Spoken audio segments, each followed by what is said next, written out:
He felt that Indian architecture, Indian culture did not have any great architecture. But what does the constitution say? The first delimitation which will happen now is after the first census after 2026. Wow. Plato, who is considered to be the greatest philosopher, the father of philosophy, he said that justice is the virtue of all virtues.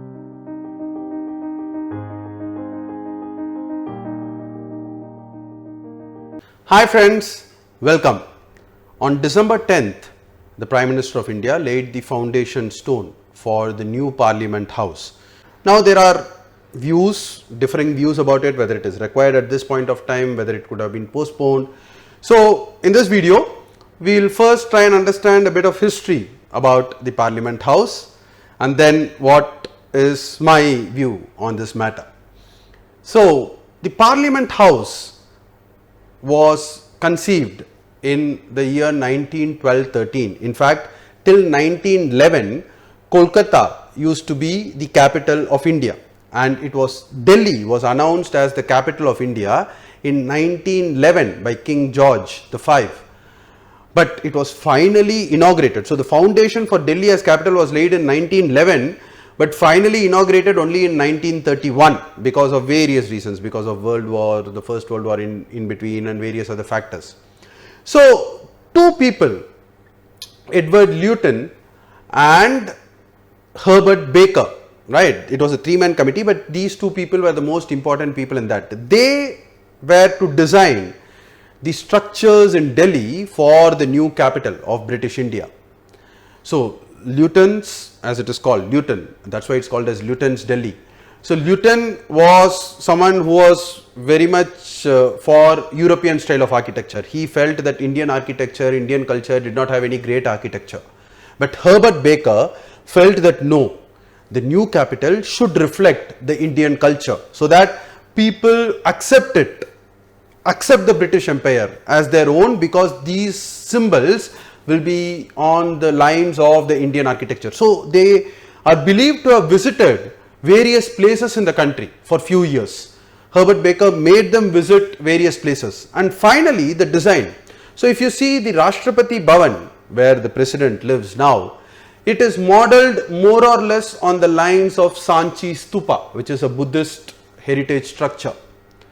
If you see the Parliament House, it is modeled on the basis of a Shiva temple which is in Madhya Pradesh. Many people will not be aware of this, but probably that is what was the inspiration for the Parliament House as it was built.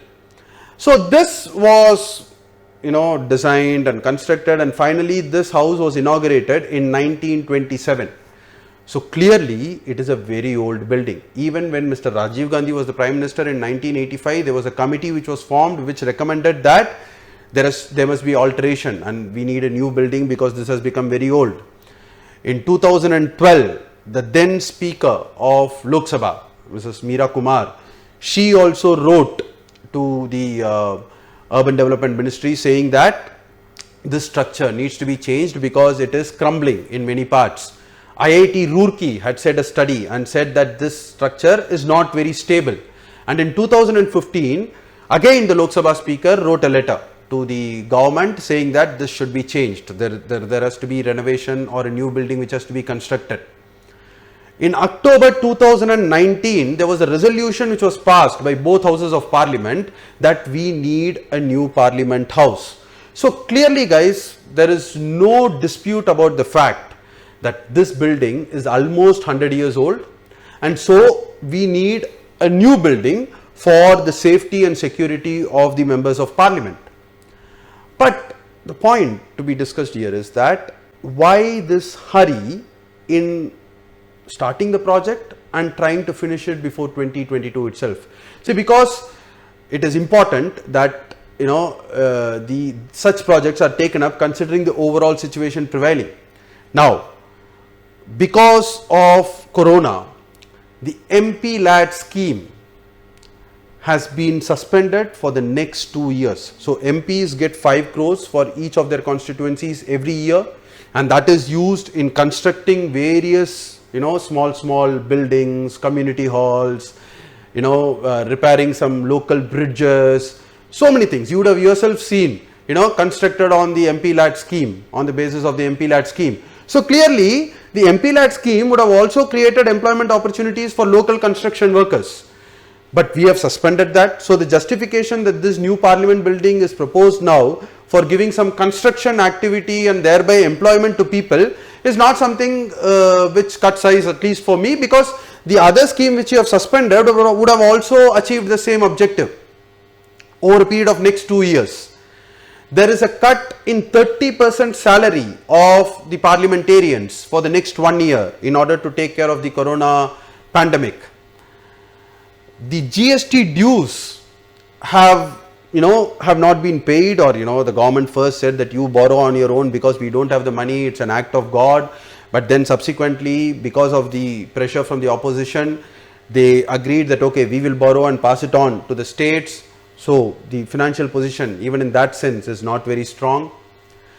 The DA for central government employees and pensioners has been frozen till June 2021 because of the corona pandemic.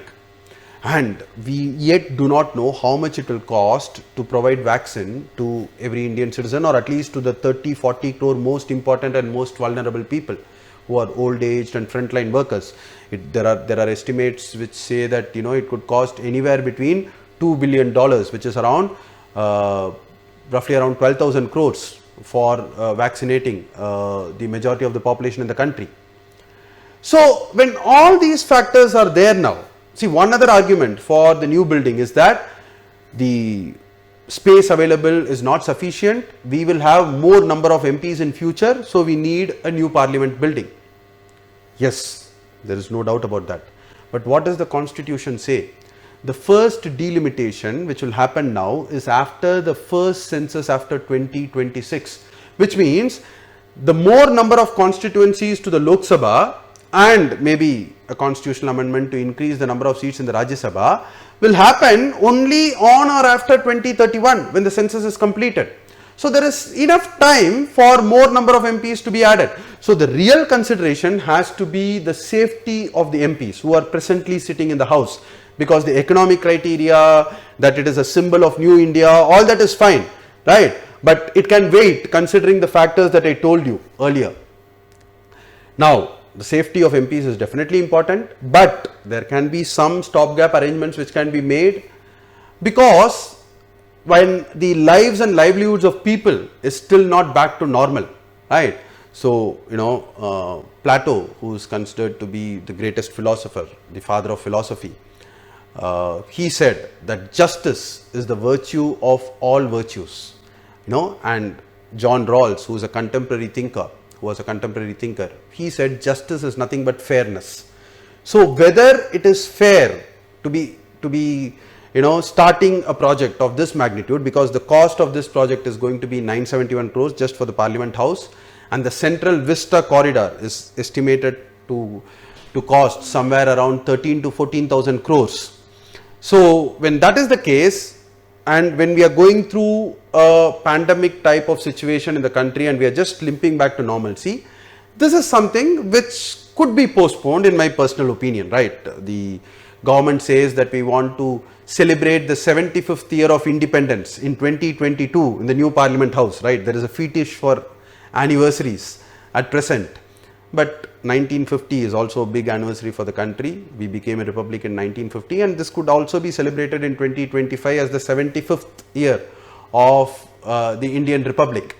But considering these factors, in my opinion, and more importantly, the Supreme Court has not yet cleared this project, isn't it? It has only allowed for the foundation stone to be laid. I still don't understand the logic, because the Supreme Court is yet to give its judgment in this matter. But yeah, it's the Honorable Supreme Court, which is the highest court of the country. But the judgment is still pending. So this hurry in laying the foundation stone is something which could have been avoided. But having said that, I think considering all these factors, we need to address the vaccination of people, we need to address the DA of central government employees, we need to address the MP-LAT funds which will be used for local construction activity, We need to address the GST dues. These are more of a priority. The safety of parliamentarians is of course important, and we need a new parliament building. There is no doubt about it. With this being converted into a museum, there can be no two ways about it. But the timing of it is something which can be postponed, in my personal opinion. Thanks for watching this video. I'll see you again with another video next week.